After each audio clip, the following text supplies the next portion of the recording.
नमस्कार दोस्तों। हमने हिमाचल प्रदेश कोऑपरेटिव बैंक के ऊपर एक वीडियो बनाई थी जिसमें हमने बताया था कि आप कैसे हिमाचल प्रदेश कोऑपरेटिव बैंक के एटीएम कार्ड को एक्टिवेट कर सकते हैं और उसका पिन जो है अपने मोबाइल फ़ोन से ही जनरेट कर सकते हैं, जिस पर हमें हिमाचल के लोगों ने काफ़ी ज़्यादा प्यार दिया। तो लोगों को एक और प्रॉब्लम जो थी इस बैंक के साथ आ रही थी वो ये थी कि इसकी जो मोबाइल एप्लीकेशन है उसको कैसे साइन अप करना है। फर्स्ट टाइम जो यूज़र है उनको जो ऐप को एक्टिवेट करने में बहुत ज़्यादा प्रॉब्लम आ रही थी। तो आज जो है हम वो प्रॉब्लम भी आपकी दूर करने वाले हैं और पूरी जो प्रोसेस है इस ऐप में साइन अप करने की वो आपको लाइव करके दिखाने वाले हैं। तो सबसे पहले आपको जो है प्ले स्टोर से ये ऐप डाउनलोड कर लेनी है जिसका नाम है हिम पैसा। आपको सर्च करते ही मिल जाएगी। तो जैसे ही आप ऐप डाउनलोड करेंगे उसके बाद इसको ओपन कर लेना है। हालांकि पहले जो थी इस ऐप में काफ़ी ज़्यादा बग्स थे। ये ऐप जो थी वो ढंग से ओपन भी नहीं होती थी, जैसे आप इसको ओपन करते थे ये क्लोज़ हो जाती थी। लेकिन हाल ही में इस ऐप के को जो है वो अपडेट किया गया है और इसके जो बग्स है वो काफ़ी हद तक फिक्स किए गए हैं और ऐप का जो पूरा इंटरफेस है वो बिल्कुल चेंज कर दिया गया है। तो जैसे ही आपकी ऐप जो है वो ओपन हो जाएगी तो इसमें आपको जब फर्स्ट टाइम साइन अप करना है तो यहाँ पर आपको एक्टिवेट यूज़र का ऑप्शन जो है वो दिखेगा। तो आपको इसी पर क्लिक करना है। यहाँ पर एक्टिवेशन में भी थोड़ा सा एक स्टेप जो है वो बढ़ाया गया है। पहले यहाँ पर जो था वो एटीएम कार्ड और आधार कार्ड का जो नंबर है वो नहीं पूछा जाता था, बिना इसके ही आपकी जो ऐप थी वो एक्टिवेट कर दी जाती थी। लेकिन अब यहाँ पे एक और ऑप्शन जोड़ दिया गया है।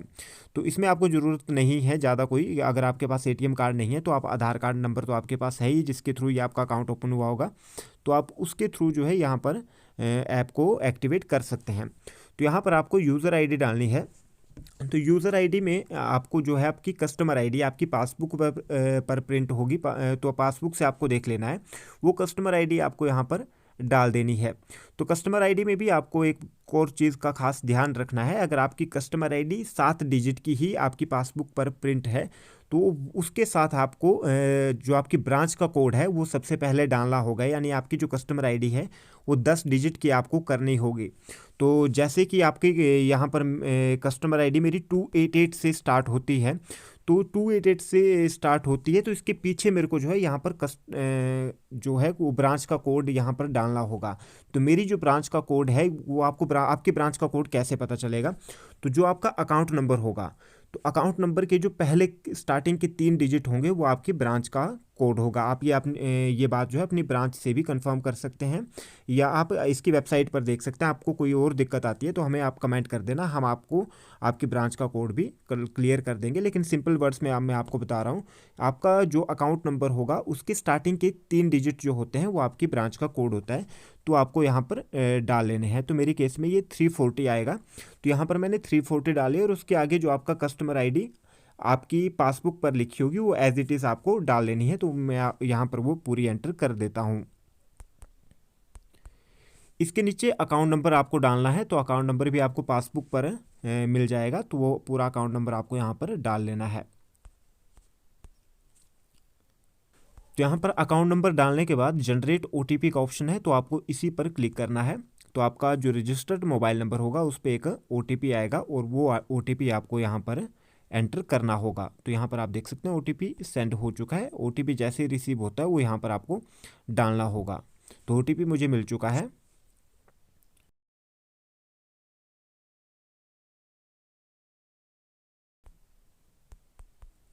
ओटीपी एंटर करने के बाद यहाँ पर आपको पासवर्ड जो है वो सेट करना होगा। तो आप अल्फ़ा न्यूमेरिक फॉर्म में अपना जो पासवर्ड है वो सेट यहाँ पर कर लेंगे। तो यहाँ पर आपको पासवर्ड डालना है और यहाँ पर दोबारा से उसको री एंटर करना है कन्फर्मेशन के लिए। तो मैं यहाँ पर पासवर्ड एंटर कर लेता हूँ। तो पासवर्ड यहाँ पर मैंने एंटर कर लिया है। अब नीचे आपको आधार कार्ड या फिर एटीएम कार्ड का जो नंबर है वो एंटर करना है। तो आपके पास जो भी है वो आप एंटर कर सकते हैं, बिना इसके जो है आप प्रोसीड नहीं कर पाएंगे। तो मैं यहाँ पर जो है आधार कार्ड नंबर ही एंटर कर लेता हूँ, क्योंकि काफ़ी लोगों के पास आप में से एटीएम कार्ड नहीं होगा। तो मैं आपको वो चीज़ भी आपका डाउट क्लियर कर देता हूँ कि आप आधार कार्ड से भी इसको जो है वो लॉगिन कर पाएंगे। तो यहाँ पर मैंने आधार कार्ड नंबर ही एंटर किया है। तो आप भी अपना आधार कार्ड नंबर ही यहाँ पर एंटर कर सकते हैं अगर आपके पास एटीएम नहीं है। अगर है तब भी आप आधार कार्ड नंबर यहाँ पर डाल सकते हैं। उसके बाद आपको जो प्रोसीड का बटन नीचे दिखेगा उस पर क्लिक करना है। यहाँ पर आप देख सकते हैं पासवर्ड चेंज सक्सेसफुली का ऑप्शन आ रहा है। ये मुझे इसलिए भी शायद हो रहा है क्योंकि मैं इसमें पहले से ही जो लॉगिन था मेरा, यानी अकाउंट जो था पहले से ही बना हुआ था, तो इसलिए यहाँ पर हो सकता है पासवर्ड चेंज लिखा हो आपके में एक्टिवेटेड, ये कुछ ऐसा ऑप्शन आ सकता है। लेकिन जो प्रोसेस है वो एक्टिवेशन की, वो आपको सेम टू सेम ऐसे ही करनी है। तो इस तरीके से आपका जो है वो आईडी और पासवर्ड जो है वो एक्टिवेट हो जाएगा। अब आपको यहाँ पर यूज़र आईडी, जैसा मैंने बताया वैसे ही आपको यूज़र आईडी यहाँ पर डालनी है, और जो पासवर्ड आपने अभी सेट किया होगा वो पासवर्ड यहाँ पर एंटर करना है, और उसके बाद आप लॉगिन कर सकते हैं। लॉगिन विद एमपिन, आप एमपिन जब बना लेंगे तो आप उसके बाद एमपिन से भी लॉगिन कर सकते हैं। उसके बाद आपको बार बार आईडी और पासवर्ड डालने की ज़रूरत नहीं होगी। ये ऑप्शन भी जो था वो पहले नहीं आता था, अब जैसे ही ऐप को अपडेट किया गया है उसके बाद ये ऑप्शन जोड़ा गया है। तो ये भी मैं आपको लाइव दिखा देता हूँ कि आप एमपिन जो है वो कैसे जनरेट करेंगे, ताकि आपको बार बार जो है वो आईडी और पासवर्ड डालने की ज़रूरत ना पड़े। तो सबसे पहले इसके लिए मैं लॉगिन कर लेता हूँ, क्योंकि लॉगिन करने के बाद ही एमपिन जो है वो जनरेट कर पाएंगे। तो मैं लॉगिन कर लेता हूँ। आईडी पासवर्ड एंटर करने के बाद लॉगिन पर जैसे ही क्लिक करेंगे तो ऐप जो है वो लॉगिन हो जाएगी। जो भी यूज़र पहले इस ऐप को यूज़ करते थे उन्हें पता होगा कि ऐप का जो इंटरफेस है वो बिल्कुल चेंज कर दिया गया है, और अब जो है थोड़ा बेहतर इसको किया गया है। पहले जो था बहुत बेकार इंटरफेस जो था इसका रखा गया था, तो वो बिल्कुल भी, मुझे तो बिल्कुल पसंद नहीं आता था। तो अब इसमें काफ़ी ज़्यादा इम्प्रूवमेंट जो है वो की गई है। इसमें काफ़ी सारे ऑप्शन आपको दिख जाएंगे। आप अकाउंट की डिटेल यहाँ से देख सकते हैं। पेमेंट भी आप इसमें से कर पाएंगे। अगर आपको ज़रूरत पड़ती है कि आप IMPS नेफ्ट वगैरह कैसे करेंगे, तो उसके लिए आप कमेंट कर देना, मैं वो भी आपको लाइव करके दिखा दूंगा। आप इसमें FD या RD भी ऑनलाइन क्रिएट कर सकते हैं। अगर आपकी कोई FD है तो उसके अगेंस्ट आप लोन भी यहाँ पर ले सकते हैं, और आप FD RD को ऑनलाइन ही क्लोज भी कर पाएंगे। इसके नीचे आपको जो जनरेट एमपिन का ऑप्शन मिल जाएगा। आप यहाँ से एमपिन आपको जनरेट करना है, वो मैं आपको अभी बताऊंगा। पासवर्ड भी आप चेंज कर पाएंगे, यानी आप अगर पासवर्ड चेंज करना चाहते हैं तो आपको पूरी प्रोसेस वो रिपीट करने की ज़रूरत नहीं है। आप यहीं से ही अपना जो लॉगिन करके पासवर्ड चेंज कर पाएंगे, अगर आपको पुराना पासवर्ड याद होगा तो।